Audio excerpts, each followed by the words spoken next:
दादांशिवाय मतदान प्रक्रिया पहिल्यांदा पार पडते. बारामतीची निवडणूक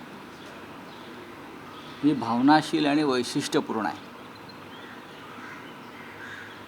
एकतर अजितदादांच्या पत्नी सुनेत्राताई पवार या महायुतीकडनं उमेदवार आहेत. निवडणूक बिनविरोध व्हावी यासाठी सगळ्यांनी प्रयत्न केले, पण दुर्दैवानं निवडणूक बिनविरोध झाली नाही. जरी प्रमुख पक्ष निवडणुकीत नसले, म्हणजे राष्ट्रवादी काँग्रेस, शरद पवार किंवा काँग्रेस पक्ष, आम्ही, तरी काही लोकांचे अर्ज त्या निवडणुकीत कायम असल्यामुळे ही निवडणूक होते. स्वतः आमच्या सगळ्यांच्या वतीनं महाविकास आघाडीच्या नेत्या म्हणून सुप्रियाताई पवार शेवटच्या सांगता सभेला उपस्थित होत्या. त्याने आव्हान केलेलं आहे. स्वतः शरद पवार साहेबांनी सुद्धा समाज माध्यमांद्वारे मतदारांना बारामतीचं आवाहन केलेलं आहे. सुनेत्राताई पवार आणि शरद पवार साहेबांचे आशीर्वाद घेतलेले आहेत. त्याच्यामुळे बारामतीची निवडणूक ही एक अजितदादा पवार यांच्याविषयीच्या ज्या भावना बारामतीकरांच्या आहेत त्या व्यक्त करणारी निवडणूक आहे. राहुरीची पोटनिवडणुकीमध्ये सुद्धा महाविकास आघाडी आणि महायुतीचे उमेदवार याच्यामध्ये एक चांगली टक्कर होताना मला दिसते. आणि हे दोन्ही पोटनिवडणुका आहेत. दोन्ही ठिकाणी दुर्दैवानं विद्यमान आमदारांचं निधन झालेलं आहे. पण त्यापेक्षा महत्त्वाचं आज तामिळनाडू, पश्चिम बंगालसारख्या राज्यातल्या निवडणुका, जेथे या देशाचं संविधान, लोकशाही यांची प्रतिष्ठा पणाला लागलेली आहे. भारतीय जनता पक्ष आणि त्यांचे मंत्री, निवडणूक आयोग यांनी ज्या बेबंदपणे पोलिसी यंत्रणा, निवडणूक यंत्रणा, प्रशासन वापरून ममता बॅनर्जी यांची कोंडी करण्याचा प्रयत्न चालवला आहे, त्याचा धिक्कार करावा तेवढा थोडाच. तरीही मला खात्री आहे ममता बॅनर्जी या चांगल्या बहुमतानं पश्चिम बंगालमध्ये पुन्हा सत्तेवर येतील.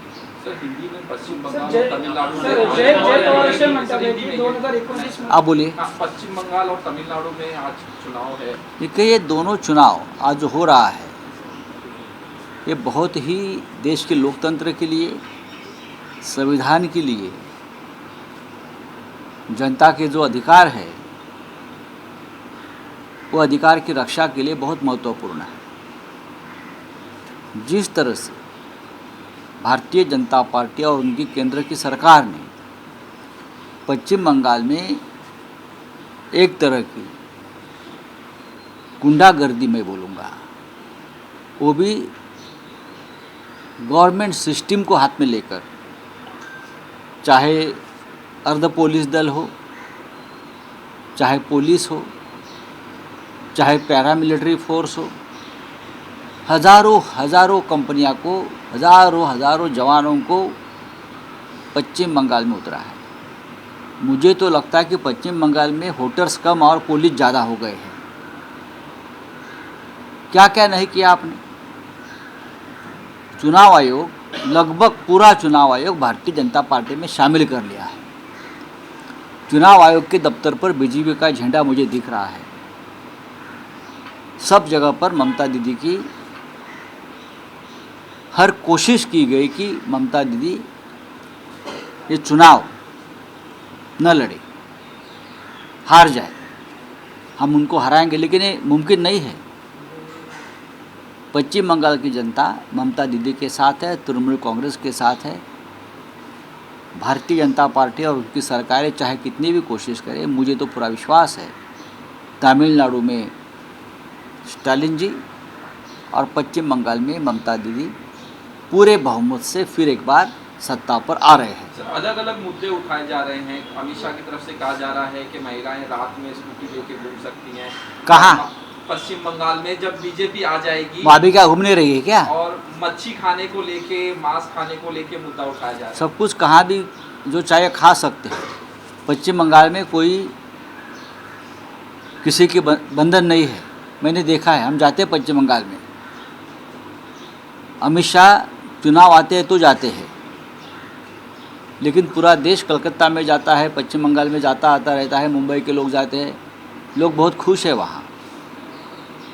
और आप चिंता मत करिए पश्चिम बंगाल की, आप अपनी चिंता करिए आसाम में क्या हो रहा है वो देखिए। शिंदेच्या शिवसेनेतील आमदार गायकवाड पुन्हा एकदा वादात सापडले।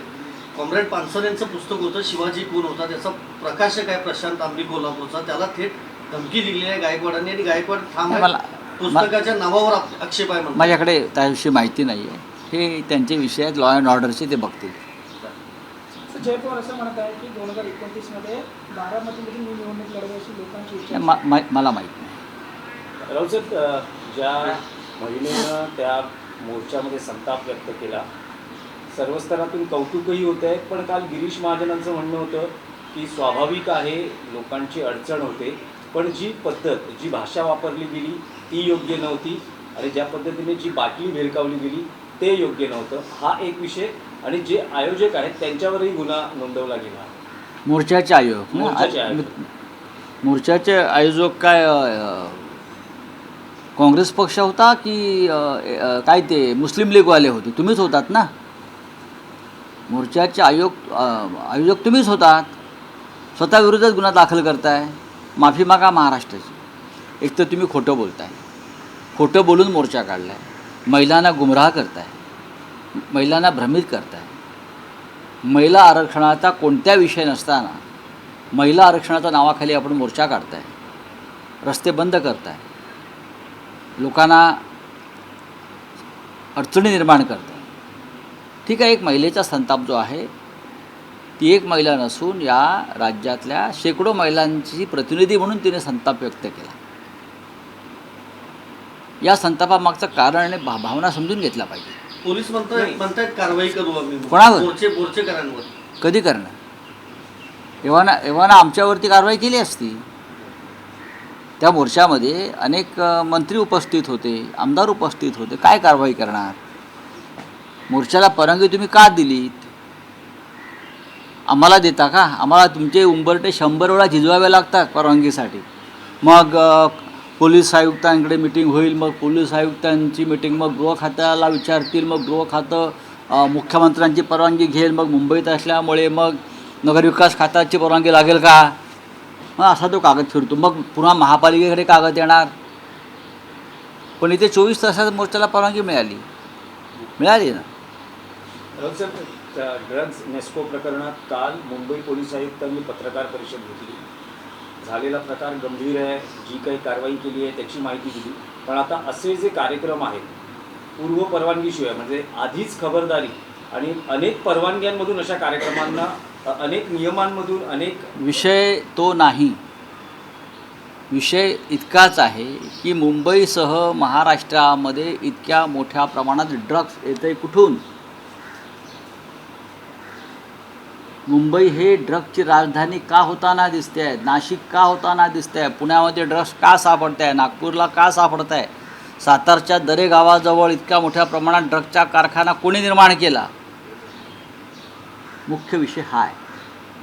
कार्यक्रमात काय झालं हा नंतर, मुंबईमध्ये कोट्यावधी शेकडो कोटीचं ड्रग्ज कुठून येत आहे, त्याचे सूत्रधार कोण आहेत, ही अत्यंत गंभीर गोष्ट आहे आणि त्याच्यावरती राज्याच्या गृहमंत्र्यांनी बोलायला पाहिजे।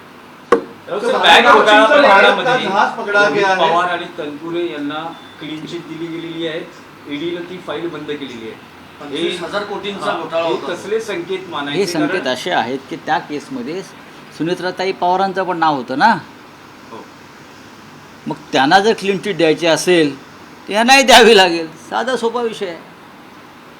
त्या केसमध्ये विद्यमान उपमुख्यमंत्री सुनेत्राताई पवारांचं नाव आहे, पहा तुम्ही। मग जर त्यांना तुम्हाला सोडवायचं असेल तर मग इतरांना तुम्हाला आरोपी करता येणार नाही। चुनाव चिन्ह को लेके शिवसेना आज आप देखेंगे आज कौन सी डेट देते हैं। महाशय, चीफ जस्टिस साहब, क्या वो बागेश्वर धाम से आदेश आता है CJI को, वो देखना पड़ेगा. चलिए. एबीपी माझा, उघडा डोळे बघा नीट.